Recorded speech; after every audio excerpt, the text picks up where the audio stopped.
Good afternoon, everyone. Welcome to another Saturday, and welcome to another edition of the Winged Eagle podcast here on Quarantine TV. What are we into? Week 2 of this global pandemic, and us just basically sitting on our ass and dealing with a completely in shambles WrestleMania. This thing is an absolute mess. We got a lot to get into today. I apologize for being up here a couple of hours late. Kind of had a busy afternoon, and I knew that 3 o'clock was kind of pushing it, and since I'm out of work right now, it's not like I have to be anywhere, so I decided to push the podcast back a couple of hours, and that might be a regular thing during the pandemic. I might do this more in like a prime time slot instead of in the afternoon, so kind of keep a lookout for that all over social media and YouTube as we venture further into the pandemic and have these Saturday podcasts and everything. The time might change here a little bit, but for the most part, I'll be up here at 3 p.m. most weeks. So thank you guys for being patient with me, and welcome. Like I said, big episode today. Lots of random things to discuss, and it's all over the place. My notes, it was hard to even organize them. Let me do a quick sound check. So kind of keep a lookout. All right, we're looking good. What's going on in the chat there? Barry MK, good to see you, man. How Wheezy, couple of mods right off the bat. Ben and History Fitness Guy, Gary, Noah, Michael, Cuomo, good to see you, man. Neil Barrett, Stone Cold, JJ, Mr. T, McLean, Recap, William, Ratnick, Vontae, Beetle, Chaz, Ryan Rhoda, Big J, Devlin Husband, my boy, Sam, Austin, Jet the Hog, Zane, Spaz, Grizzly. All right, a little handful of people in here right off the bat this afternoon or this evening, depending on where you are. For me, it's 5 p.m. on the West Coast. So, first things first, as all of my videos in the past couple of weeks have been doing, I want to open with well wishes to all of you. Hope everybody is still doing okay, or at least doing as best as possible now that we are into pretty much week 2 of the pandemic, and most people who are unemployed are probably still unemployed, myself included. So whatever your situation is out there, I hope that you're hanging in there. Hope that you got enough food. Hope that you're not going too stir crazy, and I hope that the times aren't too tough for you, at least yet. Doesn't look like we're any closer to being out of the woods of this thing. I think we've still only reached the tip of the iceberg, and we've been saying for a couple of weeks now that we have to get to the worst of it before it can get better, and I think we're far from the worst of it. So the possibility of this thing wrapping up in a month is extremely slim. I think best case scenario, we're looking at something like June 1st to kind of get life back to normal, and that's still 2 months away, and things could change in 2 months for a lot of people, myself included. So best of luck to all of you guys. I hope you're doing well, and I hope you're dealing with this as best you can. And in the meantime, at least we got each other, right? We're up here doing live streams and talking wrestling, and we've got some interesting times in wrestling right now because they've been affected as hard as anything in the world in terms of this pandemic and how it's affected our businesses and things like that. I mean, we are talking about a very strange and unique and different type of WrestleMania, a WrestleMania that at this point, as we're going to talk about here to open up the podcast, is in such disarray. They should have just canceled this thing, man. I think we can all agree on that. They should not have gone through with this show, and now they're finding themselves in a spot where they are making last-minute changes, and it's all a mess. And incidentally, there will be no spoilers on this episode. If you are in the chat, don't be a dick. I will block you for life if you give away any spoilers. There's no reason to do that. We're going to talk about some of the wrestlers who are going to be missing their matches. So that might be spoiled, but we're not going to talk about any replacements or what happened at WrestleMania, because all of the WrestleMania matches and the post-Mania Raw and SmackDown, from my understanding, have all been taped. They were all taped on Wednesday and Thursday, and it looks like that's going to be it. Moving forward, the city of Orlando is not going to let them hold any more shows in the Performance Center, it doesn't look like. So now that they've got everything taped through Mania, that's going to be your end point. And in a couple of weeks, after WrestleMania, we might not have a whole lot to talk about in terms of fresh new wrestling content, except for maybe All Elite Wrestling, depending on what their plans are going forward. So shit's about to get real, and we're going to have to find something to talk about here on Saturdays in terms of WrestleMania. But first of all, I'm going to knock out those super chats here. Let's do that first, and then I'll go into the Patreon shout-outs and mention a couple of other things. First of all, Spaz Phoenix, thank you very much for the $20, dude. I appreciate it. Go shoot Spaz a subscription on his YouTube channel. He's got a great one. I think you can find him on Twitter as well. What's up, Greg? Hope everything's okay with you. I've done a commentary with OK Fabe, all right, about the virus and about how the virus has affected the wrestling landscape and some extended solo content on the effects of the NXT in particular. Stay safe. All right, good to know. Yeah, like I said, go over there and sub to Spaz Phoenix's channel. If he's teaming up with OK Fabe, he's a good guy as well. And I'm sure they had some interesting insight. So for sure, check out what they had to say. And Spaz, if I have time, I will do the same, man. Thank you very much for hanging out, as always. Jordan Smith, thanks, dude. Appreciate the $5. Our company gave all employees a pay raise because of the pandemic and then cut hours in half.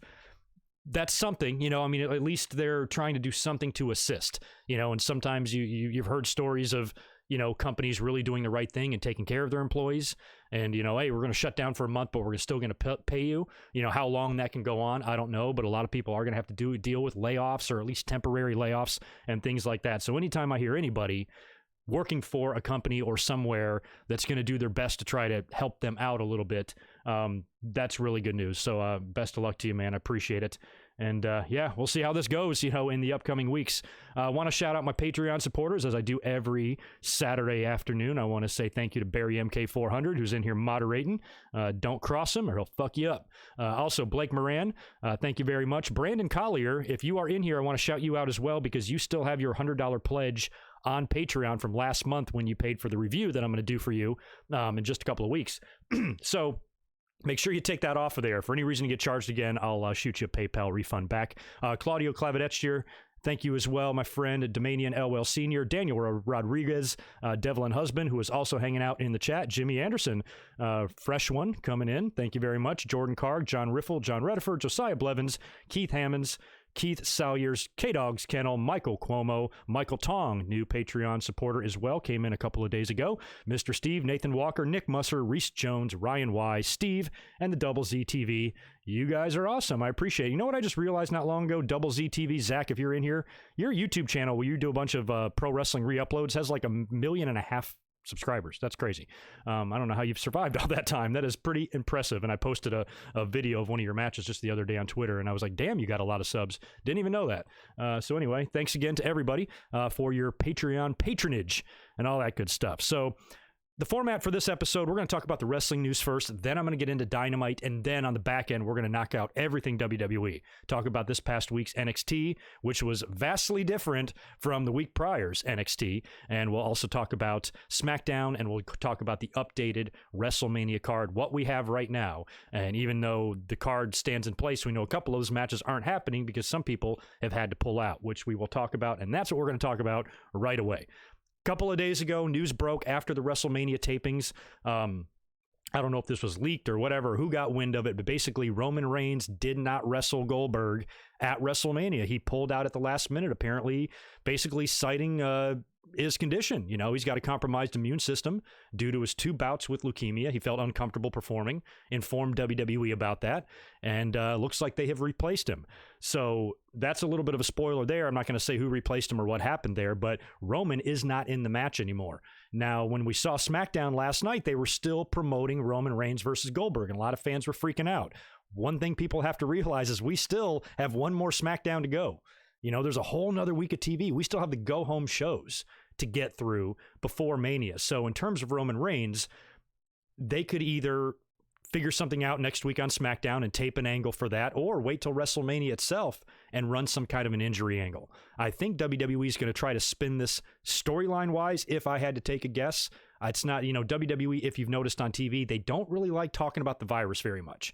So I don't know if they're going to come right out and say, Roman Reigns felt uncomfortable with his Universal title match against Goldberg, so he's being replaced. I want to say they'll do an injury angle or do something like that with Roman, but that's just a guess. But just knowing how WWE is, I think that would, be the most likely there. But that was like kind of the big news. I did a whole special quick live stream on that when the news broke. Like, that's a big match that's changed last minute, at the spur of the moment. And that wouldn't be it, because a lot of other people are apparently and reportedly out of their WrestleMania matches as well. The Observer was reporting that The Miz is out of the tag team match. They set that up last night in that Usos and New Day match that ended in a schmoz or something, and that's when Michael Cole said Miz and Morrison will be taking on both teams in a triple threat ladder match. That apparently is either out or somebody's replacing Miz. One or the other there. I don't know.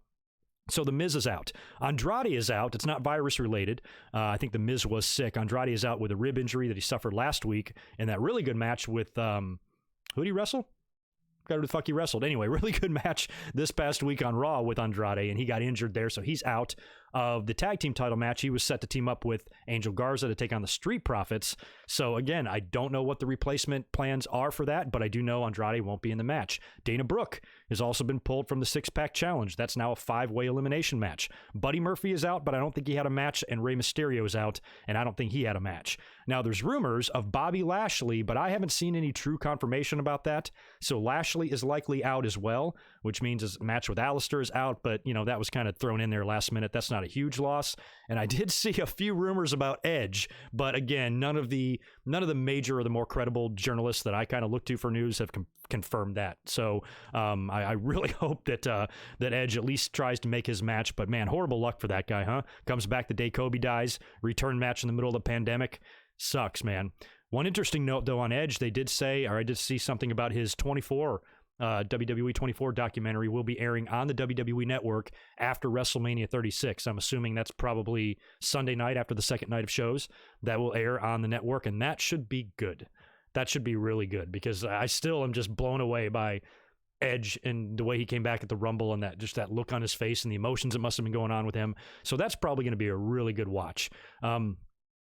I also want to talk about a couple of things that I have not seen that you guys have been telling me about and tagging me on Twitter, and I need to listen to the Brodie Lee on Talk is Jericho podcast. Apparently it was really good. Apparently it shed a lot of light, and just a couple of weeks ago, Jericho had Matt Hardy on there. So these are the two recent WWE defections jumping to AEW now, both with really interesting stories to tell, and a lot of like little tidbits in there with both guys, especially, both guys had a lot to say about Triple H. And I think both guys would have stuck around if Triple H was the lone man in charge. But Matt Hardy says he just does not trust Vince, from a creative standpoint. Maybe if Triple H was there, he would. Brodie Lee, essentially the same thing. Triple H was trying to get him to stay, even suggesting that maybe something could be worked out, that he could go to Japan, and work some dates over there. And then Vince, even called him personally and says, for business reasons, I can't let you go. Why not? Jesus, is it really going to, he's going to go to AEW anyway. So what's the difference if he goes now or later? Either way, it's not going to harm the WWE. It's going to be a great good get for AEW. It's going to be a great piece of talent for them. But in the long run, this idea that letting talent go over there, it seems like they're stopping him just for spite. Because Brodie Lee's awesome and everything, but he's not a game changer. Neither is Matt Hardy. They're not going to jump over to AEW and all of a sudden AEW is going to be beating the shit out of Raw and SmackDown in the ratings. No, they're not even going to notice the difference. And that's the thing from a WWE standpoint. I hate it when they fuck around with these people's lives. Brodie Lee, at the time of him wanting his release, was like late 30s. I think he's 40 now. And he doesn't have forever. And Vince McMahon, for business reasons, I'm just going to let you sit on your ass for a year.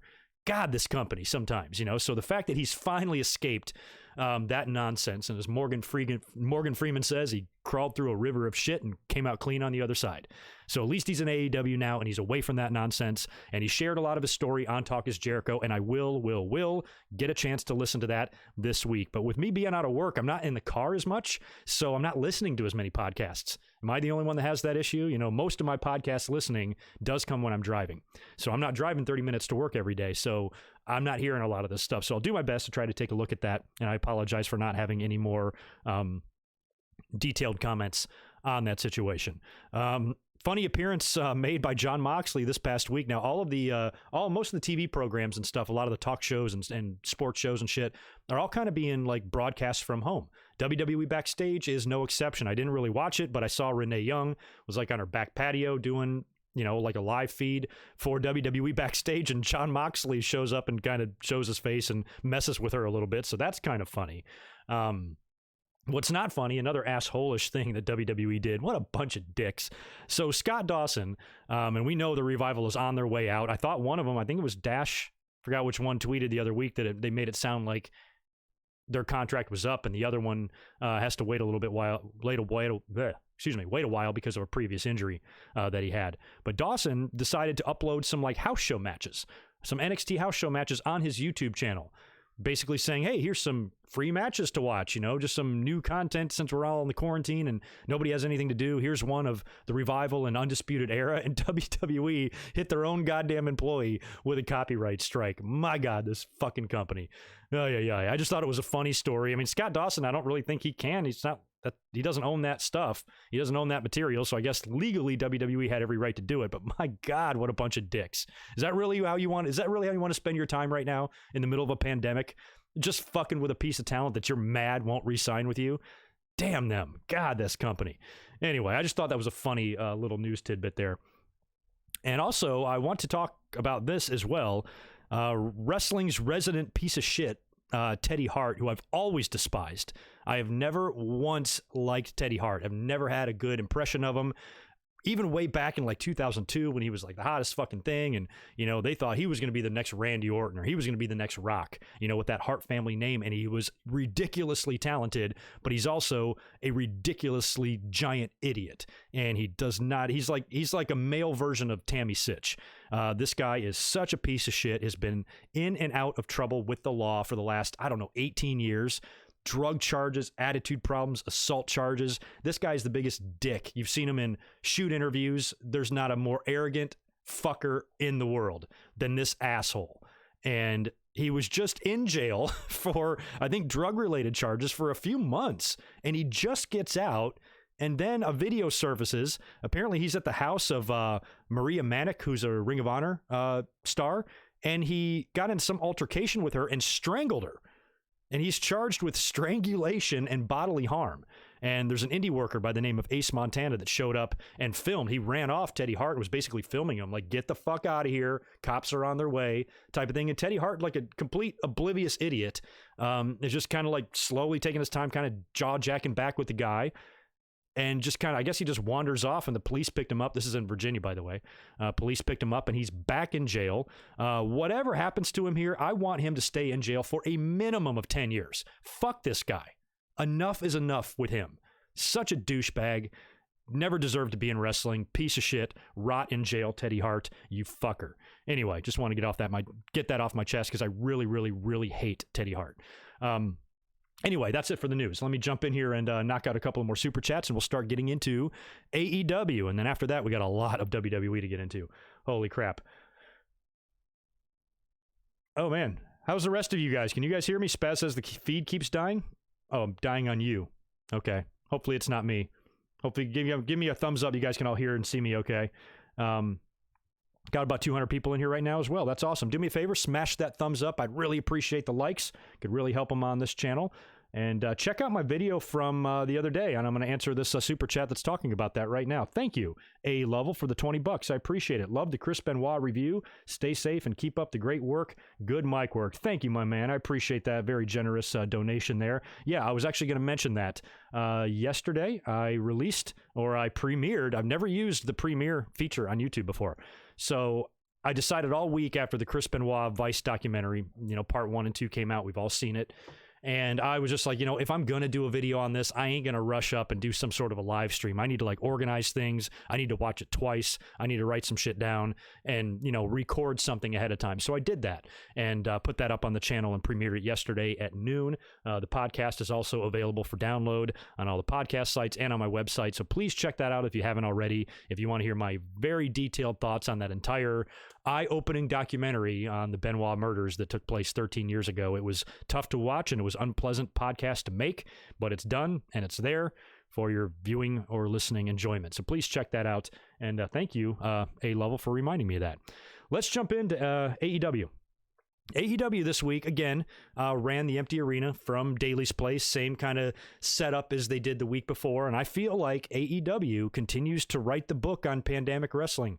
They really do. They've been doing it right from the word go here. And I think, WWE even copied their idea of, shooting, facing the hard cam towards the aisle and the entrance ramp there, which is a great way to do it. And I think it even looks better in AEW because they have a little bit more room to work with, where the PC is so damn small. So the only difference is this week is the fans that were at ringside. Last week, they had various wrestlers sitting around the ringside area making a lot of noise, which really contributed to that. But due to the new, orders that are in place of no more than 10 people in a gathering and shit, you couldn't really do that responsibly, unless you were going to catch a lot of flack for it. So instead of having the fans at ringside, what they did is they put like 5 of them in a green room, like Billy Gunn and his son and Sean Spears and I don't know who the fuck else. And they were basically cutting back to them.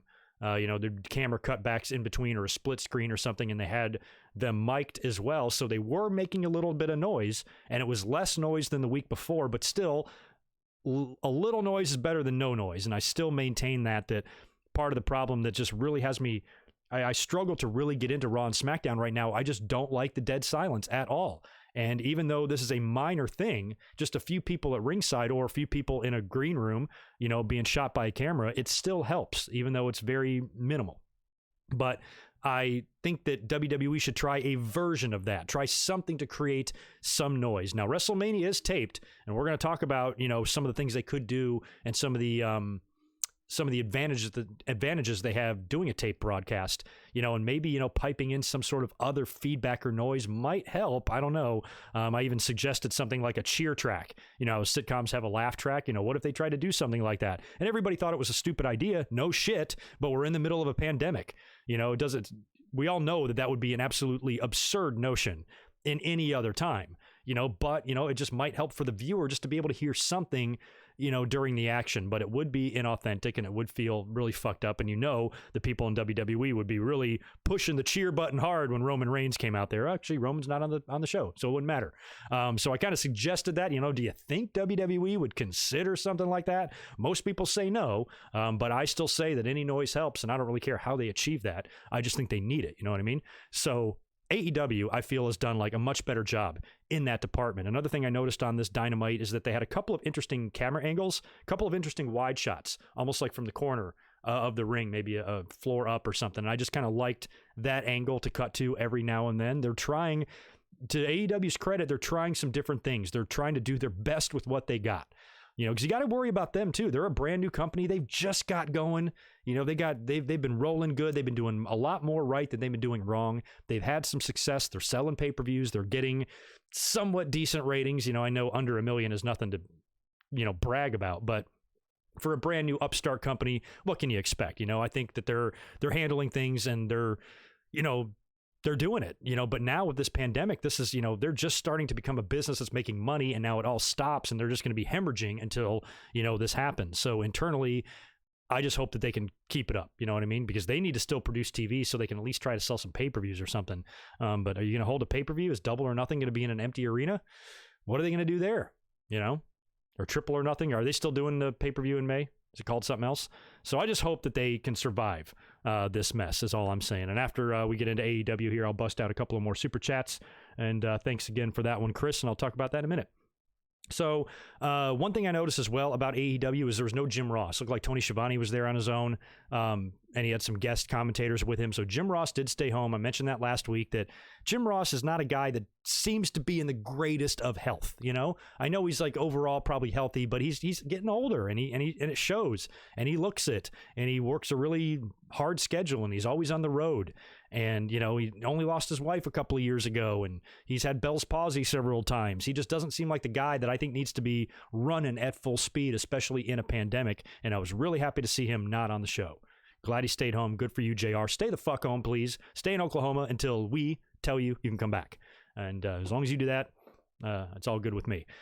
Cody Rhodes opened up the show defeating Jimmy Havoc. Haven't seen Jimmy Havoc on TV in a while. I know he's been on AEW Dark a lot. Cody beat him in a somewhat decent match after a couple of crossroads there. So, the wrestling was fine on the show. We had a Jake the Snake Roberts promo. Good stuff, man. I felt like I was watching 1991 Jake Roberts, like late 91, early 92 Jake Roberts when he went heel. He was kind of sitting in front of I don't know, what appeared to be like a green screen campfire or something. And he basically says that Archer wants to fight. He wants to fight anyone, and he's resentful that Cody didn't call him right away when AEW launched. So Cody is kind of his target. And he basically says that Archer wants somebody and doesn't care who it is. And just watching Jake, talk, he's still good. He's still got it. Jake hasn't lost a fucking step, other than his voice sounds a little different, a little more raspy now. And I noticed that on the Jericho Cruise because we went to his one-man show one night, and he told some pretty gnarly stories, some that I didn't even really appreciate. I thought they were a little bit too much. But he can still entertain. He can still entertain with his words. And I did notice how different his voice has seemed to change over the years. I noticed that really a lot on the Jericho Cruise. But here, the way he was talking, and he said the famous words, "Trust me." And I'll never forget. It almost took me like instantly back. I cannot express enough how cool it was to watch Jake. You know, because I laugh sometimes when like somebody who's 25 years old will tell me how great Jake used to be. I'm like, oh, dude, I know. Believe me, you don't know the half of it. I saw this guy perform at his top level, and I'll never forget like this weird sort of turning in my stomach that I got the very first time I ever heard Jake Roberts say, "Trust me." It was on TV. He was talking about the Ultimate Warrior, who was recently locked in a casket on the funeral parlor, and it kind of freaked him out. And Jake Roberts, who was still a babyface right off the heels of Damien's death. And I think Damien's death kind of threw Jake's character into a downward spiral there when Damien was murdered by Earthquake. And he was never really the same after that. And he vowed, he was doing an interview, I think it was with Gene, and he vowed to basically help the Ultimate Warrior through his fears of the casket and his fears of claustrophobia or whatever the hell traumatized him so bad in that funeral parlor segment. And his last words of the promo, he says, all the Ultimate Warrior has to do is trust me. And I remember I just tilted my head a little bit. And I'm like, huh. And not 3 weeks later, that dude was a full-blown heel. Turned on the Ultimate Warrior, teamed up with the Undertaker, and then the Warrior would bounce, and he would then be moved into a program with Savage and Elizabeth, and how crazy all that got before leaving after WrestleMania 8 and heading to WCW. But that little 8-month period there of Jake reminded me of the Jake that I saw on Wednesday. And it took me back, man. 1991 was 29 years ago. And it was a long time since I kind of got that same feeling from Jake. It felt really good. I'm never going to be tired of seeing Jake on TV. Good promo, good stuff by him. Now, after they were done with that, Cody, I think he's still sitting on commentary. Basically, he says like, okay, Lance Archer can fight next week. So Lance Archer is going to officially make his debut on Dynamite next week. No word of who his opponent is yet. It's probably going to be somebody he's going to kill, like a QT Marshall or someone like that. But we'll see Lance Archer next week. Darby Allin defeated Kip Sabian in a pretty good match there. Still a huge fan of Darby Allin. I liked that Cody mentioned he kind of reminded him of Sting a little bit. He's got a little bit of Sting in him. A little Sting, Jeff Hardy-ish type of thing. He's a very kind of an enigma. He reminds me more of a Jeff Hardy than he does a Sting, but I guess just with the face paint and everything and the darker kind of side of him. Darby is still one of my absolute favorites in the company. Darby and Sammy Guevara both. Now, Jake Hager also had a match. He absolutely destroyed Chico Adams in a really short amount of time, and after the match, he's attacked by Jon Moxley. They have a little scuffle. Hager, even recovers from the paradigm shift and puts Moxley in the ankle lock, and he, kind of gets away, and there's a little stare down there, and it looks like they're setting up Hager to be Moxley's first challenger now that he's champion, and that's probably smart. It keeps him feuding with the Inner Circle, and that's a very credible champion, or very credible challenger, for Moxley, because if you notice, Hager got right up from that paradigm shift, so they're making him seem like a very tough challenger, and he's murdering people on TV, and I don't expect Moxley to be dropping the belt in his first program. He needs a strong person to work with to beat. That's what he needs. He needs a strong contender, and I think Hager is that right guy. Moxley would be the perfect guy to hand him his first loss. Moxley's your champ.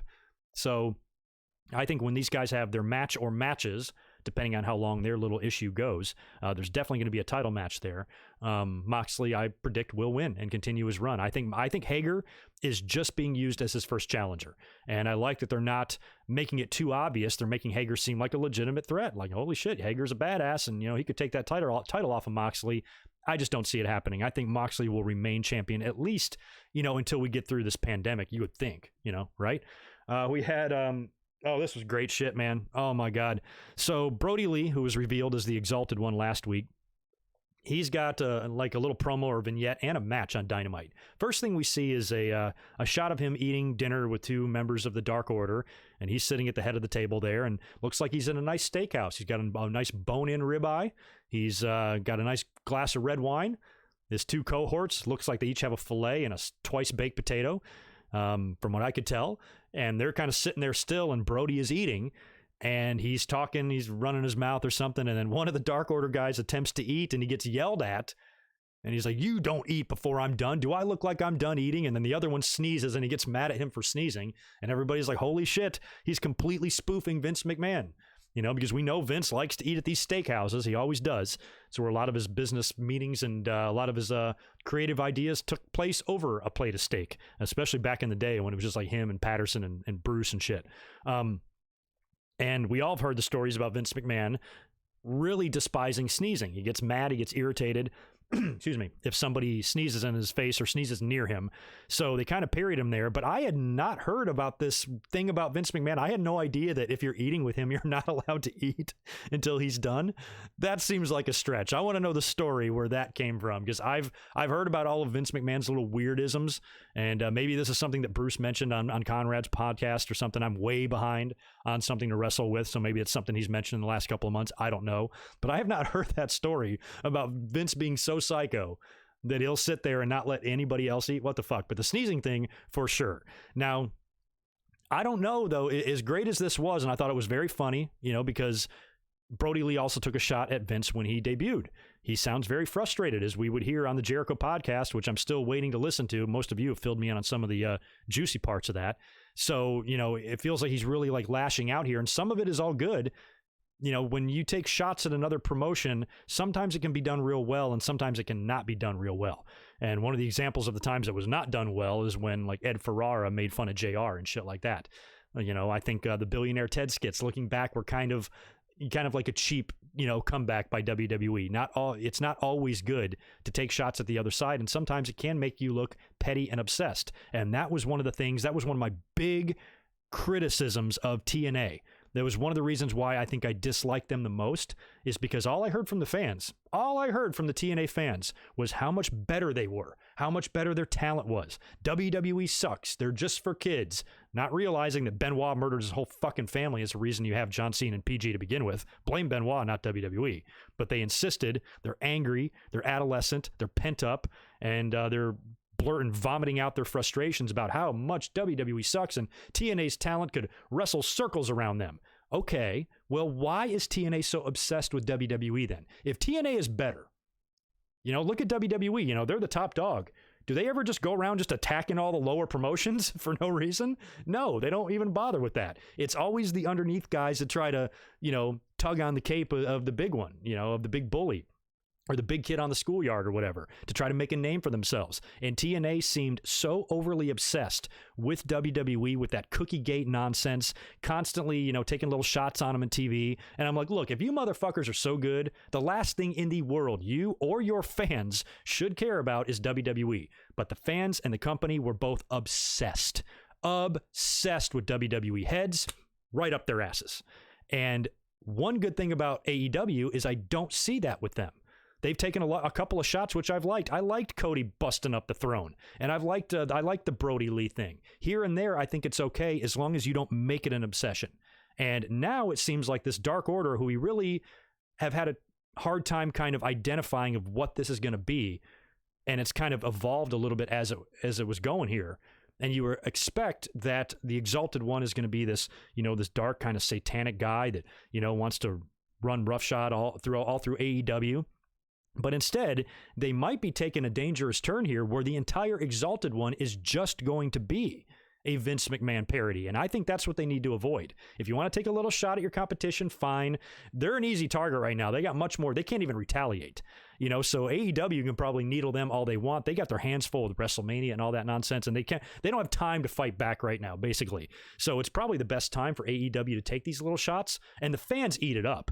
The fans, jizz all over their own faces, when Brodie Lee does something like that. But if you can just put your Vince hate and your WWE hate away for a second, do you really think that's a good idea? Do you really think it's a good idea for this Exalted One that's been built up for so many months to now just simply become a parody of Vince McMahon? Because you only have one direction you can go in when you're a parody. It's going to be more comedy based. And then the whole thing is just going to turn into, then they're going to start naming members of the Dark Order after Bruce Pritchard and, some of Vince McMahon. You're probably going to have a Stephanie and a Bruce and a Road Dogg and whoever else and a Triple H in your crew there. And I think that's a mistake they don't need to make. Brodie Lee is a hell of a talent. Brodie Lee is a talent that was wasted in the other company. Don't bring him over here and continue to obsess on the time that he was wasted. He needs to move away from that and get into something more successful and be able to use his ability in the ring and his ability on the mic to its highest potential. So if this is a one-time thing where they're poking a little fun at Vince and Brodie is getting that off his chest, no problem. Dude, I understand. I was as frustrated as any fan when WWE was doing what they were doing to Brodie Lee, not letting him out of his contract, shit like that. So if he's got to blow off a little steam here, fine. But don't obsess on it. Do not obsess on it. It is a recipe for disaster. AEW, you've been warned. But after that, Brodie Lee had a match squashing, like a guy I mentioned earlier, QT Marshall, who I think might be a good candidate to get his ass kicked by Lance Archer next week. So Brodie, he still looks good and everything in the ring, and we'll see where the Dark Order stuff goes in the future. But right now, even though I was super entertained by the steakhouse skit, it made me a little nervous at the same time. Just saying. The main event segment was the advertised confrontation, I suppose, between Matt Hardy and Chris Jericho. Now, this was supposed to be blood and guts, but AEW postponed that indefinitely until circumstances make it a little more appropriate. Oh, I'm sorry. I'm not at the main event yet. I'm skipping that. I wrote down Vanguard, and I thought I was talking about the main event. I'm not. I'm talking about Vanguard, who apparently is spying and observing Nick Jackson's recovery all the way out here in California, and Dynamite is in Jacksonville, Florida. So Vanguard is kind of being used in that way, and I'm almost wondering if it's going to be something like GTV, because if Vanguard's going to be able to go anywhere and teleport himself to any part in the country to spy on people, eventually that spying is going to lead to some sort of a revelation. Somebody's going to be caught doing some shit. And I think it could have the same type of use and value that something like GTV did, because GTV was always like your go-to way to kind of figure out a storyline, and we never even knew the source behind GTV. This is done in reverse. We know where it's coming from. It's Matt's Vanguard 1 drone, and it's going to fly all over the place and catch people in strange situations. So I do like that. That could provide some entertainment as we go forward in the next couple of weeks. Really good match here as well before we get to the main event between Kenny Omega and Sammy Guevara for the AAA Mega title. I don't think that's been defended since last year. But I liked that Sammy got this match, because Sammy's not going to win this, but it's a chance for him to have a good outing, and he did. Sammy Guevara in AEW is one of my favorite people, along with Darby Allin. I think he's got potential out the ass, and he's entertaining as hell, and he's one of the more consistently entertaining characters on all of wrestling TV, if you ask me. I mean, every week that he's out there, you're not saying, Sammy didn't really do it for me tonight. Like, every night he's doing something silly. So during this match, he's got all these like caricatures of random AEW people, like in the front row. One of them is Brandy Rhodes. He jumps over the barricade, picks up the caricature of Brandy, and he just starts making out with it, tongue and all, to the absolute disgusted look on Brandy's face. I was like, what is he doing? He's going all in on that thing. Good job, Sammy Guevara. You actually made me believe that you were in love with that piece of cardboard. Good stuff there. Like I said, a great outing against Kenny Omega, and gave him a run for his money. Omega would eventually win with a V-trigger and one-winged angel combo there for the win and retain the title. But still, seeing Guevara get matches with big-time talent, I think is good. The kid's like, what is he, 14 years old, Sammy Guevara or something. So he's got his whole career ahead of him. And right now he still looks, he looks like a very young boy, but he's still really talented, really athletic. And I think will grow into himself. I met him on the Jericho Cruise. Super nice dude. I even laughed that he doesn't seem jaded yet. He was more than willing to talk to any fan, more than willing to shoot the shit and hang out and stuff. So he doesn't seem like a guy that's like, oh my God, get these people away from me. He'll get there. If he's not going to be able to sustain that for a 20-year career, he'll probably get over it eventually. But right now, I think he's one of the nicest guys the business has. So I'm always going to root for Sammy Guevara. Now we'll talk about the main event. The main event was advertised as the promo confrontation between Matt Hardy and Jericho. Like I said, they scrapped Blood and Guts. Hardy debuted last week. So before Hardy even gets out there, Jericho's in the ring, and Vanguard 1 flies into the ring, and Jericho, no shit, not kidding you, cuts a promo with the drone. Offers the drone a spot in the inner circle. Says that he can get more drones and more robots and robot cigars and all sorts of crazy shit, which was really entertaining. I mean, I was getting a kick out of that. Took kind of a funky turn when Matt Hardy finally showed up. He was in the balcony there, and now they've got the camera pulled back basically by the ramp facing the seats. And he basically teleports down one section at a time. And it was edited as best that they could, but you could see, Jericho's hair was changing in each little, quick shot there. Not that any of us would believe that Matt Hardy was actually teleporting to the ring, but I think that might have crossed over a line everything with Matt Hardy is silly. There is no line with Matt Hardy. From the very first, when I finally saw that final deletion, like back in 2016, I'm like, what am I watching? So nothing's ever been goofier than that. Matt riding around on a lawnmower, in full cloak and shit, what the fuck? So him teleporting down is probably one of the least crazy things we've seen him do. But for AEW and being on their top show, and this is the main event segment, I don't know. Hokey? Maybe. Teleports all the way down to the ring, eventually gets in the ring, and Jericho and Matt kind of go back and forth on the mic a little bit, and Matt is using all of his speech and his mannerisms and called Jericho a hole of ass and the bucks of youth and all that shit. He eventually gets bitch slapped by Jericho. Jericho kind of didn't take Matt that seriously. He even said that the red streak in his hair was sassy, which it is. It's very sassy. So he didn't really take Matt's persona that seriously, but how can you? I sometimes I don't think it's good to kind of laugh in the face of an opponent, because it kind of undermine their character and stuff. But I think Matt is supposed to be, I don't think anybody's supposed to be afraid of Matt. They're supposed to be just like, what the fuck about Matt, So I don't know. I don't like it when Triple H used to have a habit of this too. I remember him just laughing in people's faces sometime. You just want to reach across the screen and slap this horse nose right off his face. So I don't know if it was really good for Jericho to demean and put down Matt Hardy that much, but Matt Hardy's so damn out of his mind. I don't think there's really any rules that you need to play by in terms of Matt Hardy, but I wasn't sure how I liked that. I was not really a huge fan of this main event segment, to be honest. And I've been sucking the dick of AEW every week. I think they've been doing a fantastic job. This promo didn't do it for me. I thought the teleporting was a little odd. I thought they were going around in circles a little bit on the mic. I think the best part of this promo was before Matt got there and Jericho was cutting the promo on Vanguard 1. Is Vanguard 1 working without a contract? What's his deal?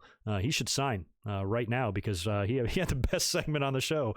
Vanguard 1, a fucking drone, had the best segment on AEW. So anyway, that kind of fell flat for me a little bit, but I'm hoping that it gets better. Matt just got there.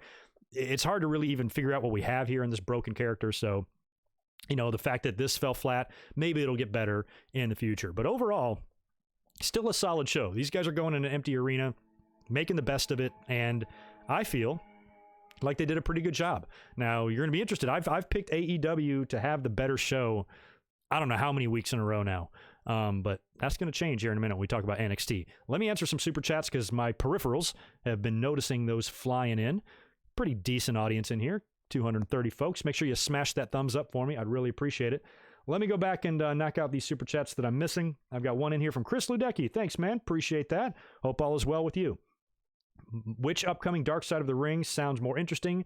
Dino Bravo's murder or Jimmy Snuka and his girlfriend's death? I'm probably going to vote Dino on that, because I know the circumstances of his death, and the illegal cigarette selling and the mafia and all that, and appears that that's a hit, but I don't know the details, and the details on that sounds interesting. Most of the details on the Snuka situation, and I'm sure this documentary will shed a lot more light, but some of the main details I feel like I know, that motherfucker did it, there's no doubt in my mind, and I think the documentary will probably show that as well. I don't know, unless they're interviewing Tamina or something for this, I'm not sure. But I think just because I only know the basics of the Bravo story, I'd like to get more details there. So that's going to be interesting. Does anybody know what the next one is? I'm curious which episode comes next. They need to give me a break before I watch the Owen episode, because the Benoit one killed me. So before I watch Owen, I need to watch a couple of other ones first, so I'm hoping that Owen is a couple weeks down the line. I can't be hit with another one like that. The Benoit was hard enough. But every episode on this season looks good. The New Jack one, the Brawl for All they're talking about. What a clusterfuck that was. I'm curious who they're going to interview for that. I know they'll interview JR. They'll probably interview Cornette. I don't know who else, but it's going to be good. It's going to be good and interesting. Maybe Mark Mero or Steve Blackman or Dan Severn, guys like that were in it. Maybe Bart Gunn. Bart Gunn could be an option too. So yeah, I'm excited for more of these. We'll see. Zane, appreciate the $5, dude. Appreciate it. What up, GoodMicWork? I know that it doesn't mean anything. 10 years ago today was WrestleMania 26. Here and anyways, here's to the tip jar. Stay positive. Thank you, Zane. I appreciate that. 10 years ago today was WrestleMania 26, huh? Just peeked at a match from that last night. John Cena and Batista for the title right before Batista left, and that was the site of The Undertaker's retirement. Or I'm sorry, of Shawn Michaels' retirement and the Vince McMahon and Bret Hart match. That was not one of my favorite WrestleManias. It was out here in Arizona, not a far drive for me. Next time Mania comes to Arizona, I want to go. I think the West Coast can be getting a lot of Manias in the next few years. I think Vegas, LA, and Arizona within the next 10 years will all have one. I mean, LA has one next year, and then Vegas. I think we could get 3 West Coast WrestleManias in the next 10 years. So I'll try to be at all of them, provided we live through this pandemic, of course. Jackie Poo, Jake I Poo. Jakai Poo. Maybe that's what it is. Thank you. Either way, thank you for the $5, man. I appreciate it. What's up, GoodMicWork? Hope all is well. Will you do a review of the next Dark Side of the Ring about New Jack? Thoughts on him? Maybe. I might do one on New Jack, depending on how. I mean, that's probably a pretty good one. I mean, I felt like I had to come up and do the Benoit one because that's such an enormous story. New Jack, I might just talk about on the podcast. It depends. If I see it and it's just loaded with so much juicy shit, that I have to talk about it because he's done some things, he's killed some people, and he's had quite the life. So it's going to be an interesting look into his career, but I don't know if it's going to warrant a full episode. It depends. There might not be much else to talk about because if wrestling's going to end after WrestleMania, I'm going to need to come up here and talk about something. So that might be a good live stream subject. I've got to knock out a video for a Patreon supporter as well on a Monday Night Raw right after Survivor Series in 2001. So I've got that on my plate and a couple of other things, but I can probably make that happen in some form. You'll hear my thoughts on it one way or the other, whether it's a, isolated video or it's on the Winged Eagle. Oh yeah, and they better interview Butterbean for the Brawl for All. They will. I was at WrestleMania 15. I saw Bart Gunn get knocked the fuck out by Butterbean. So embarrassing. One of the biggest disasters ever. But not a tragedy. The Brawl for All was kind of like a silly disaster. Like, the fuck are you thinking, WWE? It wasn't really like that tragic.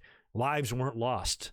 Even though Dr. Death did pass away, I don't think it was because of the Brawl for All. But that whole thing was designed for him to win it. Austin needed some challengers, so, Austin came into the business and couldn't be Steve Williams because Steve Williams already existed. Fast forward 10 plus years later, he's the top star in the entire world, and he's going to work with that very same Steve Williams. It would have been an interesting program. I think it would have been an interesting feud if it would have happened. So yeah, the Brawl for All episode is going to be good. Vontae, thanks, dude. Good to see you, man. Thank you for the $5, dude. Appreciate it. You say, hope AEW don't turn into TNA by going overboard and bringing in and focusing more on former WWE and dissing Vince every chance they get. Well, I just talked about that a lot a minute ago. I don't know if you're here for that or not. And that was like my warning to AEW that don't make the mistakes that TNA did. Now, one thing I will defend AEW on is a lot of people are kind of giving them shit for having a lot of like former WWE guys. It's not that bad in the company. And plus, they're a brand new company. Where do you expect them to get talent from? If somebody is leaving the WWE and they're good, are you telling me that AEW should not have signed Jon Moxley? Is that what these fans are saying? Of course they should sign him. And WWE has done the same thing. Look at everybody who's on top in WWE. Guys like Kevin Owens and a whole slew of talent has made names for themselves outside of WWE. So I don't think it's an issue of them. They're not doing what TNA did. TNA, I agreed that I felt like every single person that left WWE, they would bring in, no questions asked. No questions asked. Where AEW, I feel, is going to bring in the ones they can use.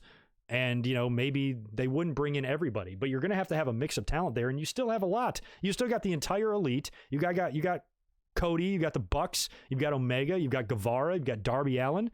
You've got a lot of guys. And even somebody like Pac, I don't consider Pac to be a WWE guy. He did plenty of shit before he ever got into NXT.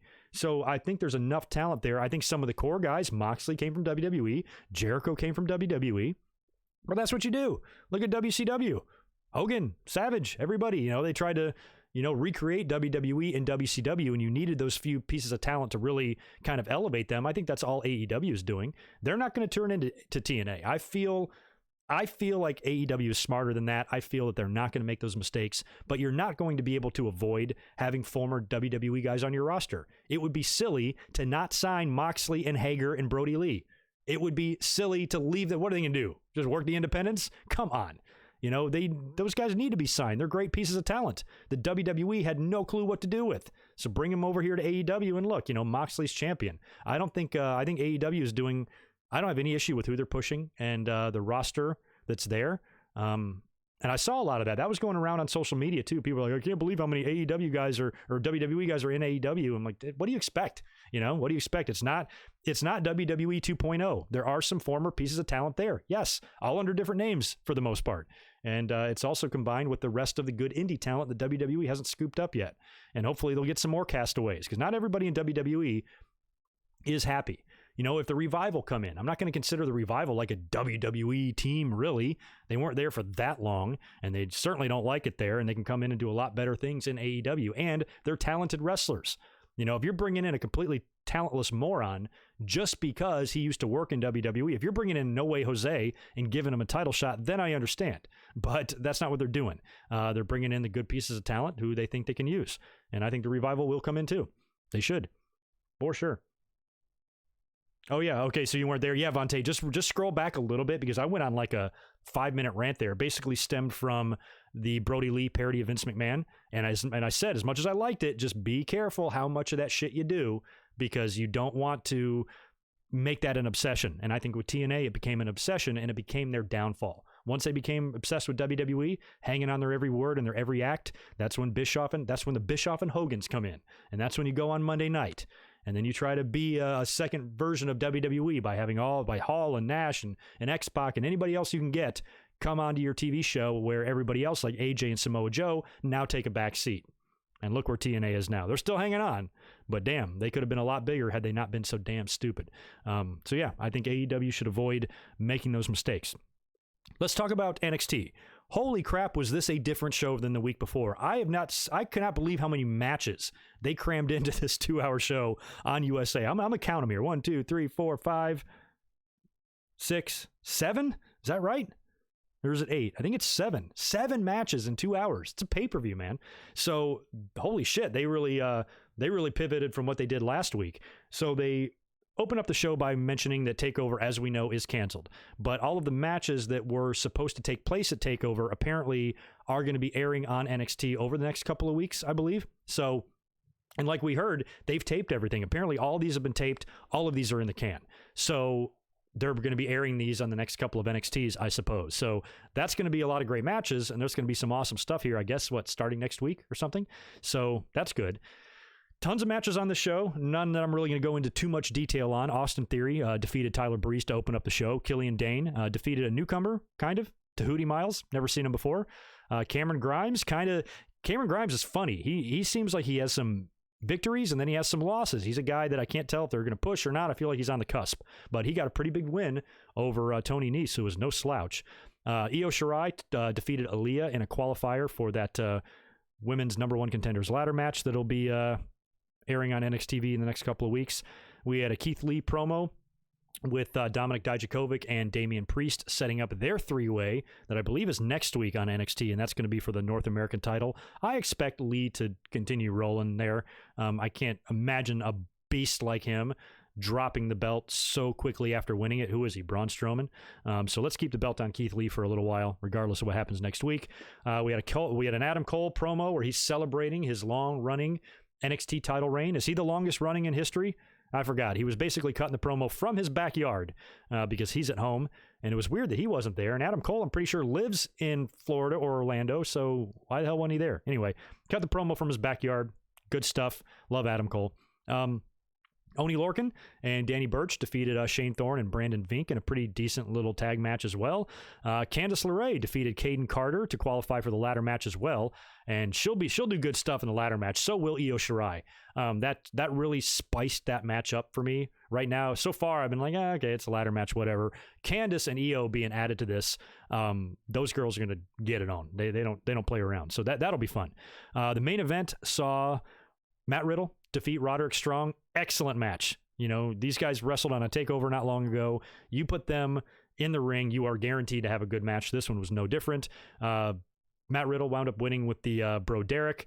He was then attacked after this hard-fought win over Roderick. He's attacked by these 2 dudes, and when I read their names, I'm not even going to attempt to pronounce them yet. Let me get to know who these guys are, and then we'll talk more about them. Just 2 big, almost like Polynesian or Samoan-looking guys jumped the ring, beat the shit out of Matt Riddle. Then Malcolm Bivens comes out to the ring, and he's a lot better. I like him a lot better than Robert Stone. The Robert Stone character to me sucks. Malcolm cut a great promo. He came out there talking shit, introduced his 2 new guys, and basically said, Matt, you're one half of the tag team champions, and the other half is halfway across the world right now, so we're going to take this opportunity to make this statement, and we're here, and watch out kind of thing. So we've got this big new team.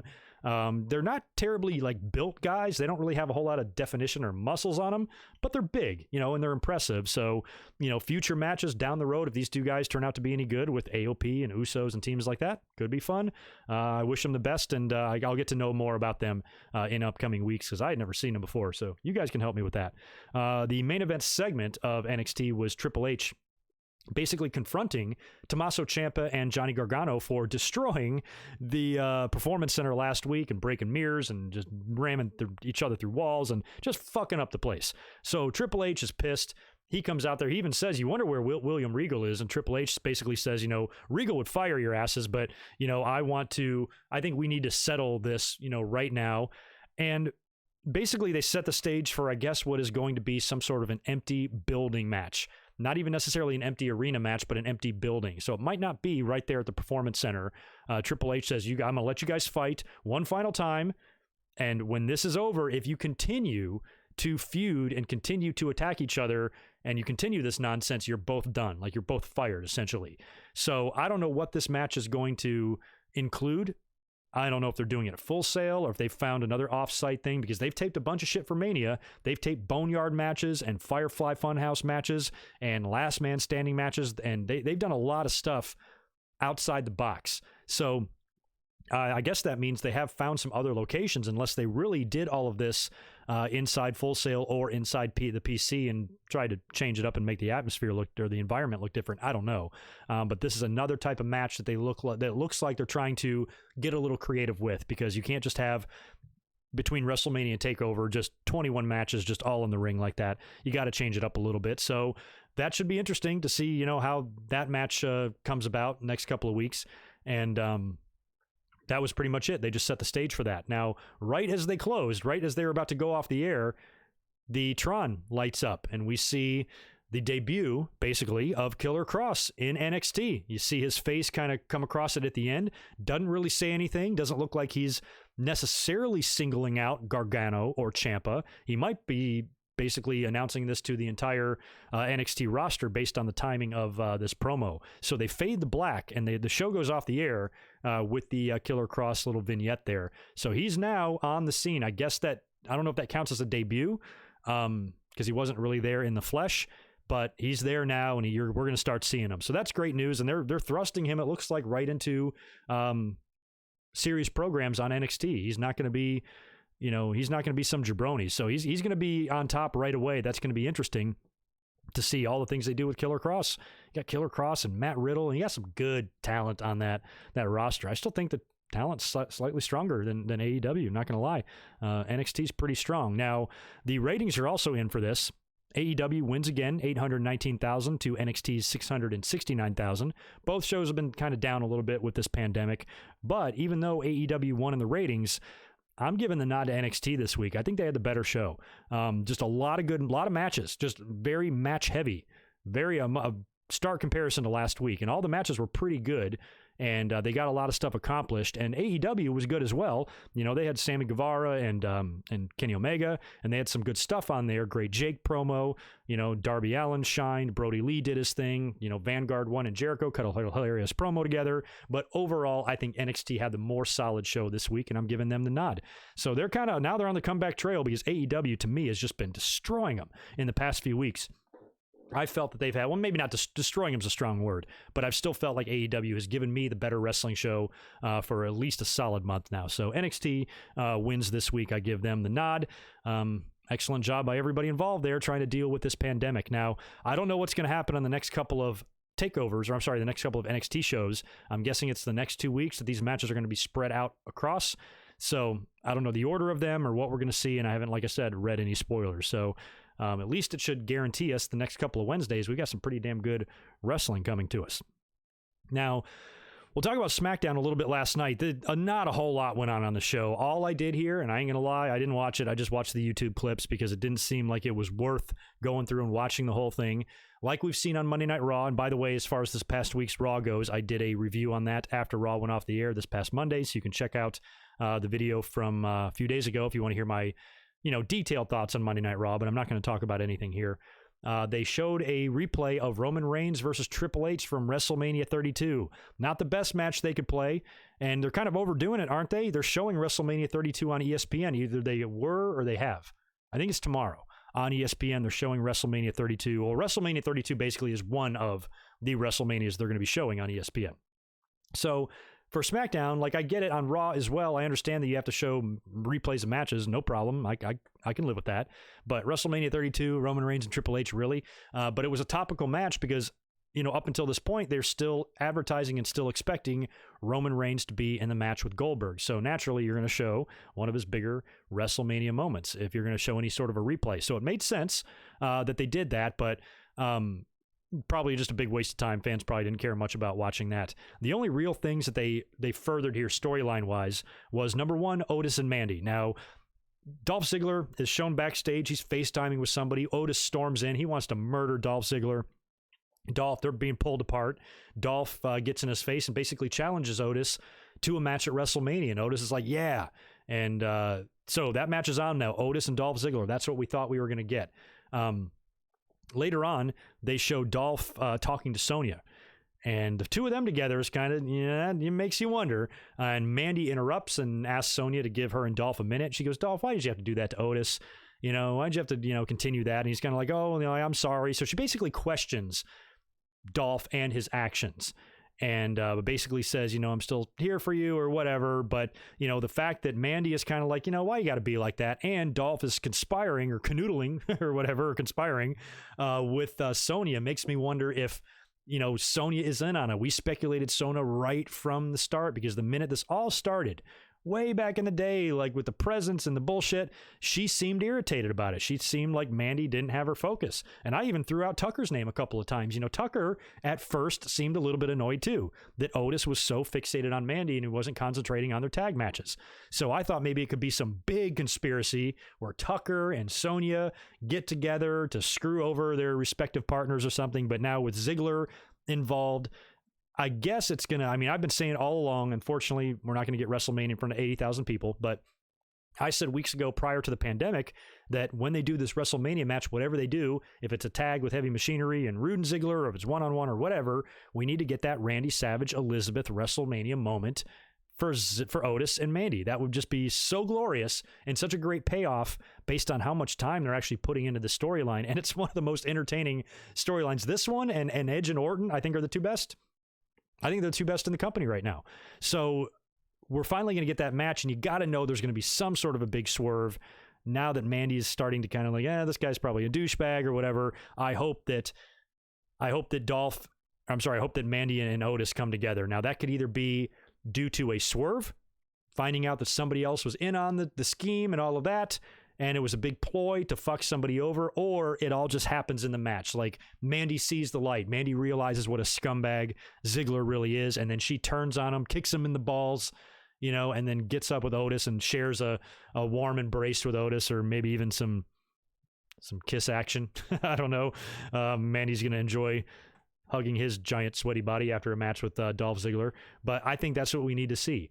However they do that, whether it's, Sonya being involved here or being outed as one of the culprits, or Mandy just kind of sees the light throughout the course of the feud and then gives Dolph the big shot to his jewels and makes out with Otis, that'd be a glorious moment. So I kind of hope we see that at WrestleMania, and that match is official now. We also had Bray Wyatt doing a Firefly Funhouse segment where he challenged John Cena to a Firefly Funhouse match. Now, this is going to be one of those off-site things. So we got a Boneyard match on Raw. We got a Funhouse match here. So that's going to be crazy. Funhouse match. And that's one of the advantages that WWE does have with the taped episodes. They can do some different things here, and I think they can produce these, and we've heard the rumors of them producing this match in kind of like a cinematic type of movie type of thing. And we saw that with the Wyatt family and the New Day thing, the compound stuff. And we've seen, Matt Hardy did a deletion. What was the deletion one he did in WWE? He did one there and one in TNA. But, the way WWE set up like the House of Horrors match and then the New Day and Wyatt family match and then the Matt Hardy thing, it's going to be something like that. It's going to be maybe be shot in like a movie form. And in another segment that was on SmackDown last night was Elias cutting a promo with his guitar up in the crow's nest, and he's attacked by Baron Corbin. Corbin knocks Elias. Elias is like hanging onto the rail, and Corbin slowly kind of chips away at his hands, and Elias falls, and they kind of do a camera cut, and it looks like, and they make it look like Elias took a flat back bump on the concrete from 20 feet up. So if you edit these things right, you can do a few things that you don't have the luxury of doing in a live format, because in a live audience, Elias would have had to go through a table. He wouldn't have been able to take that back bump where, they can just cut, he probably fell on a crash pad, but then moved over and laid down on the concrete and they cut back to him. You can do some tricks with editing. So maybe this is, this could be used as a way for WWE to test a lot of these different production ideas. Because we've heard, we've seen WWE try some things in the past. Well, now they're being forced to try it. So maybe they're going to find something. Maybe AEW will too. AEW or WWE could stumble across something here that could be a staple in wrestling for years to come. If they do something and it comes off really, really well. And they can say, that can be a new thing. When the fans come back to the ring, we can still use some of what we learned during the pandemic from a production standpoint. So I think that's possible, that something here sticks. I'm not sure what the F a Boneyard match is or what to expect, and the Firefly Funhouse thing could be hokey or weird. But, if something like this works, if we turn off WrestleMania in a week and say, wow, that was actually not bad under the circumstances, a 2-night event with half of your damn roster missing their matches and it, being constantly changing thing and it being taped, they somehow still were able to deliver a relatively entertaining wrestling program under the circumstances, because these are weird ass circumstances. So it's interesting, how that's all going to come together at WrestleMania. And like I mentioned earlier, The Miz has been reported to be out by the Observer and Meltzer. He's not going to be making the tag team match. And that's another thing they set up last night. They set up the tag. It was a triple threat. It was New Day and the Usos. Miz and Morrison were on commentary. They got all involved. It ended in a schmoz. And that's when Michael Cole says, I've just been informed by WWE management or whatever. It's going to be a triple threat ladder match. So Miz and Morrison are going to have to defend their titles against the Usos and the New Day in a ladder match. But now that the Miz is out, that match is either not taking place or Miz is replaced. I don't know the answer to that, and please don't spoil it for anyone in the comments. Thank you for that, Victor and Raymond. The ultimate deletion. That's what I was trying to think of. I knew it was something deletion, final deletion, ultimate deletion. Who knows? One of my least favorite matches on SmackDown, even though I don't dislike Alexa Bliss at all. She's impossible to dislike. Just look at her. But she beat Asuka. Come on. Alexa Bliss defeated Asuka apparently clean. Nikki Cross was on the outside of the ring doing commentary with Michael Cole and being a complete pain in the ass, climbing all over him. He couldn't get rid of her quick enough. And I think they were setting up, because I thought they were going to I don't have it written down here in my notes, but I was assuming that Alexa and Nikki was going to take on the Kabuki Warriors for the titles. That match might be made next week, but I don't have it on my current updated card yet. So I don't know if that's official yet or not. But if it does become official, I expect Nikki and Alexa to win the belts. I think they'll take them back from the Kabukis. Kyrie, we've heard of stories of her maybe being on her way out. Kabuki Warriors have held the belts for a while now. Alexa and Nikki previously had them. I can totally see WWE going back to them, at least until the end of the pandemic, and just sticking the titles back on them in the meantime. Drew Gulak also defeated Shinsuke Nakamura. This match was advertised since last week.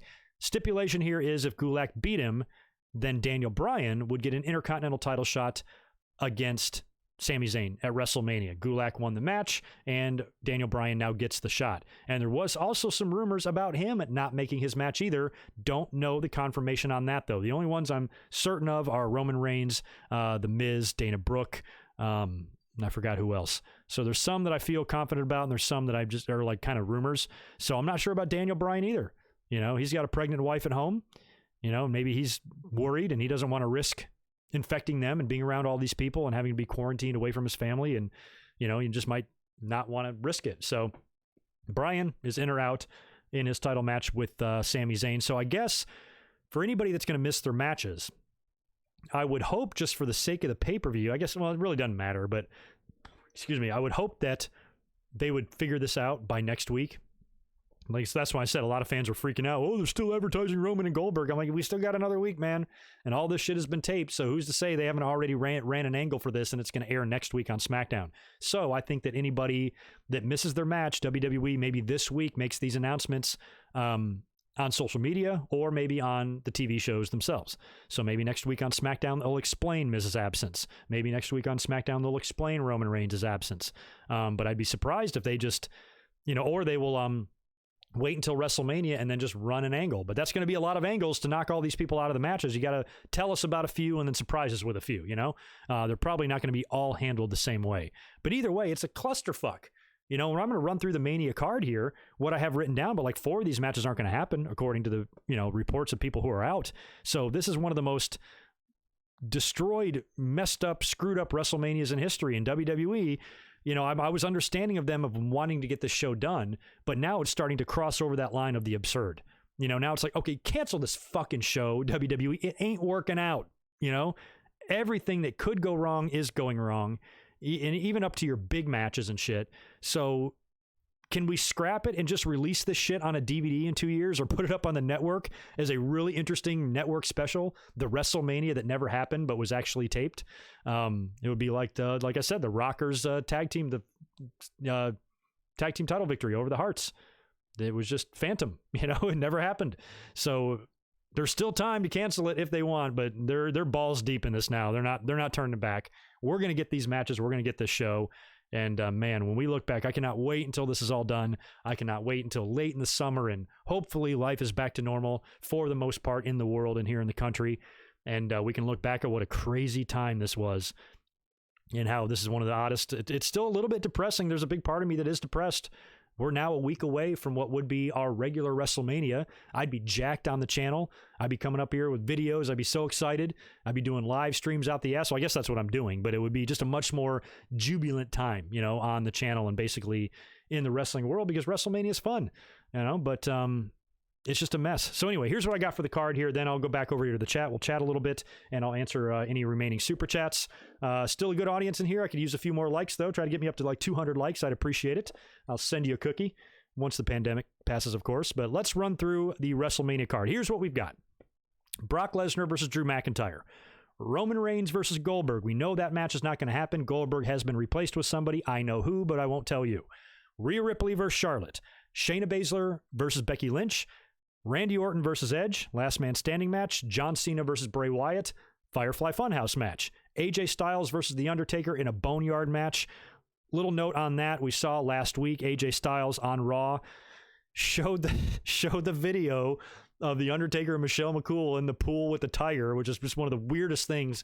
I swear 2020 is a dream. We're in the middle of this pandemic. Undertaker's cutting promos in a pool with a tiger. What the fuck's going on? And AJ poked fun at that, played it up on the screen, which is hysterical. And I'm still assuming that Michelle McCool might be getting involved in this.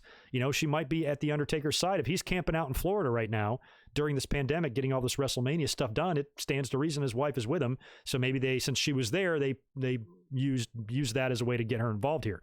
So we got the Boneyard match. That'll be fun. Seth Rollins versus Kevin Owens. Can't remember. Is there a stip on that? Can't remember. Either way, we got that match taking place. The six-pack challenge has now been, the six-pack challenge for the SmackDown Women's title has been changed to a 5-way elimination. Bayley versus Lacey versus Tamina versus Naomi versus Sasha.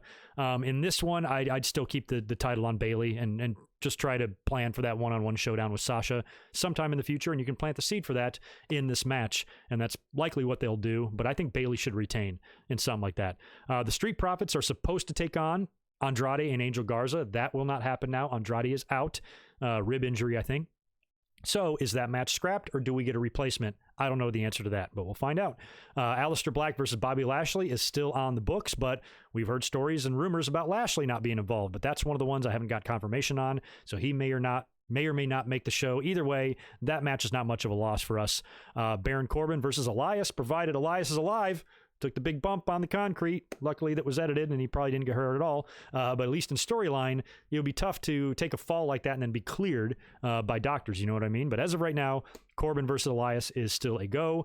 Sami Zayn and Daniel Bryan, another one that I'm not quite sure about, but that is a go as of last night on SmackDown for the Intercontinental title. And based on Daniel Bryan's up-in-the-air status, I think Sami Zayn might actually retain there. I thought at first it would be great for Bryan to win the belt and then maybe pass it to Gulak, but that might not be the case. There's just too many variables at play here. We really don't know. But that is your Intercontinental title match set for WrestleMania. And finally, last one I got is The Miz and Morrison taking on the New Day and the Usos in a triple threat ladder match, which is also not going to happen because The Miz is out. But again, not sure if he's replaced, or I'm not sure if the match is scrapped. Don't really know. So there you go. That is a total of 13 matches, I believe, maybe 14 there for WrestleMania. And we might get another one added next week if they do Nikki and Alexa against the Kabukis. They might do something with the 24/7, but I doubt it. That's probably going to be your card there. And if they do add one more match, let me see, 1, 2, 3, 4, 5, 6, 7, 8, 9, 10, 11, 12, 13, 14. Oh, no. Well, okay, that's 14 matches. So right now you're looking at 7 matches a night, and they could add one to it. Who knows? But yeah, and again, with the 2 nights with Saturday and Sunday, we don't know where these matches are going to fall. We don't know what's going to be the main event. We don't know which matches are going to be on which night. We don't know if they're going to do like a Raw on Saturday and a SmackDown on Sunday, or if they're going to mix everything together. I'm kind of hoping they mix. I don't want to see it brand by brand. I'd rather them mix it all together. Just for entertainment purposes. But yeah, it's going to be interesting. I will think about it and let you guys know this week, because I'll be up here in 2 days reviewing Monday Night Raw. And I'm going to kind of think about what my plans are for WrestleMania for Saturday and Sunday. Now, next week, Saturday, there will be no Winged Eagle because it's WrestleMania, and that's going to be going on. So I'm thinking maybe I'll like react to one day, and I'll review one day. So maybe, I'm not sure yet. I'll let you guys know this week. Just join me Monday for my Raw review, and I should have a decision made. I might react on Saturday. Like, just react to that. And then Sunday, I'll watch it and live tweet and come up and do a full review after Sunday. That way we can kind of take a collective look back on the entire weekend. So I think if I'm going to react to one and review another, that will be the best format. React Saturday, review Sunday. Because on Sunday, we're going to have a lot to talk about in terms of both shows. But I also might not react to either one. I don't know how fun it's going to be to react to an empty arena show for 4 fucking hours up here. I'm not sure, but I think that's likely what I'm leaning towards. Hopefully that's okay with you guys. So yeah, should be an interesting week. Devlin, I agree, man. This may be the worst WrestleMania ever. You ain't lying. Let me knock out a couple of super chats that rolled in here while I was flapping my gums. Zane Goliath, thanks for another $2, dude. Appreciate that. And we got one from DM23. Thank you for the $5, dude. You're awesome. I'm still going to watch this Mania with an open mind. I agree. I think everybody should do that. I mean, it's not like I'm going to do anything else that day, but can't wait for next year in LA. Me neither, man, because that'll be fun and we can be back to normal, and I can hang out with some of you next year in LA for WrestleMania 37. But yeah, I think that's a good advice. You know, try to go into this with an open mind. Right now, the way the world is, being a cynic solves nothing. You know, it solves nothing. I know this WrestleMania, it's making us scratch our heads. You know, like I said, if I had my vote, I would have canceled this thing weeks ago when this thing first started getting gnarly. I would have been like, look, we're not going to do this. You know, WrestleMania is just indefinitely postponed. All of our TV is just going to be suspended. Everybody's got to go home, and we'll pick up business when we can. But WWE was hell-bent on getting this show out, and I don't think it's all because of Vince's greed. I think it's the situation that they're in. They at least want to get some shows out to where the next few weeks can offer some sort of new content, because a break is going to have to be taken, and that's going to be forced upon them now. I don't think they're going to be able to produce much more TV beyond what they've taped. So they might have just wanted to get that out to at least get a couple of more weeks of fresh content on TV before they went into reruns or do whatever the hell else they're going to do.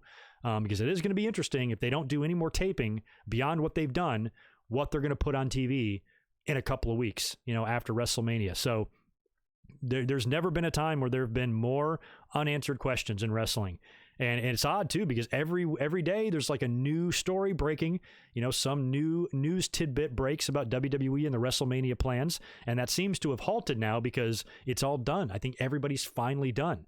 So hopefully these wrestlers are, I don't think they're on planes, but hopefully most of them are in cars heading back home, driving back to Texas or edge back to North Carolina or whatever. And everybody's just kind of heading back to get back to their families, and they can kind of stay put for a while because, at what point do you start questioning WWE for, putting their employees in danger and putting their employees at risk? America is now the epicenter for this fucking thing. We've got more cases here than anywhere else, so it's not safe to have these people working if they don't have to. So, and I think a lot of fans were getting frustrated about that, being, look, you're putting these people at risk to where you got people in the main event, you got people in title matches backing out because they don't feel comfortable doing it. So how can you justify continuing on with your business? And like I said, it's all moot now. No point in coming up on YouTube and screaming like a bitch. It's all done. It's taped. Can't be changed. So, but moving forward, I'm going to be really curious, what they're going to do and what they're going to air for 3 hours every Monday, for 2 hours every Friday, 2 hours every Wednesday. Are they still going to keep a very small skeleton crew at the PC to try to produce some sort of TV, or is everything on hold? Damn, and my neighbor is slamming some doors. Easy, buddy. It's a pandemic. No reason to slam doors. So yeah, it's a mess. It's a mess, man. But that is kind of it for my notes. I don't have a whole lot more to talk about. If you guys want me to mention anything, I will before I get out of here. But like I said, it's been a long week of videos. I was up here on Monday talking about Monday Night Raw. Then I was up here on Thursday discussing the Roman Reigns news of him being out of WrestleMania. And then on Friday, I dropped my Benoit Dark Side of the Ring review. And now I'm here for the Winged Eagle. So I've been up here a lot this week. So you're certainly getting no shortage of the old mic work. But as far as what the future holds, I don't know. I'll be up here in 2 days for Monday Night Raw. We'll discuss it more and we'll discuss it further and we'll see what we're looking at. But it's kind of interesting. Like after WrestleMania, I think the news is going to get light. What are we going to talk about? In 2 weeks, what are we going to talk about? What am I going to come up here in 2 weeks and talk about on Saturday on the Winged Eagle? Just AEW? If they even run a show? I don't know what to do. Might just have to be a hangout. I'll just crack open some cold ones and we'll play a drinking game or something. We'll do a watch along on a previous WrestleMania match and we'll take a sip every time Michael Cole says big dog or something. I don't know. We'll find something to do. Yeah, thank you for answering Vintage Demon's question there. Yeah, WrestleMania is all in the can. It's done.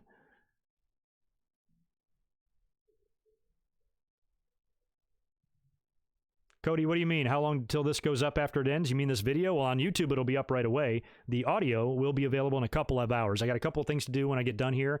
So give me like 2 hours, and I will have the audio posted for download on the website, and it'll be up on Stitcher and iTunes and all that shit as well. But I'm going to need a couple of hours to get that done because I got to do some other things first. But yeah, I think that's pretty much going to wrap it up for this week's episode. Hour and 20 or so minutes. Pretty quick one this week, but I still think we covered a lot, and there's just a lot going on, man. A lot going on. So anyway, I want to wish you all well. Again, thank you very much for hanging out today, and best of luck. Seriously, like to all of you that are dealing with this pandemic, just know that we're all here. We all got each other, and shoot me a follow over on Twitter. I'm like less than 20 followers away from 5,000, so that'll be fun. We can talk to each other on there if you just want to keep yourself busy. A lot of fun, like random Twitter things lately, like post your top 5 video games or tell us who's on your Mount Rushmore and then tag 5 other people and, tell them to and nominate them to tell us theirs. And, we're keeping ourselves entertained across social media and across YouTube as best we can. I've said this from the beginning as somebody that grew up in this part of the 70s. It's a good thing we're dealing with this now in the technological age, and we have entertainment. We have text messages to keep in contact with our loved ones. We've got FaceTime. We've got YouTube. We've got internet. We've got every channel imaginable. We have an endless supply of movies, TV, music, and entertainment. If this was happening 40 years ago, we'd be bored shitless. So be lucky and be grateful, young people, that you're at least having to deal with this at a time where if there's ever a time in human history where you have to be under house arrest, this is not a horrible time. At least you can keep yourself busy and keep entertained. Before I sign off, I saw a super chat flying in. Jordan Smith, thank you for a final $5, dude. Always appreciate your support. What will they air on Mondays? What will they air Mondays and Friday after WrestleMania? We need Cobra Kai Season 3. Well, I just said that. I'm like, what are they going to put on the shows now that they've taped everything? Maybe they're hoping the restrictions will get lightened or lifted to where they can kind of go back and do more empty arena shit. Or it's going to probably be clip shows and a lot of replays and shit like that. It's going to have to be reruns. For sure. I did see something on Cobra Kai season 3. I was expecting, and I thought we would get it like any day. That would give us something to watch, because I'll watch all 10 episodes in one night. But I think they're holding off. I think the bells and whistles aren't completely put on, and I also think they're kind of holding off maybe until after the pandemic. Is kind of one of the rumors I heard, which is a huge bummer because I'm ready to see this thing. They wrapped up filming last year, so it's been in post ever since, and I would assume it's ready, but I think the creators, they're not even quite sure when they want to release it now because of the pandemic. But if we could get that would give me something to watch, because I don't watch any TV. I don't watch TV shows, anything. So I need something, and Cobra Kai is one of my favorites. All right, guys, I'm out of here. You guys take care. Have a good rest of your afternoon. Have a good weekend, and I'll catch you Monday night for our post-Monday Night Raw review. Should be fun. Peace.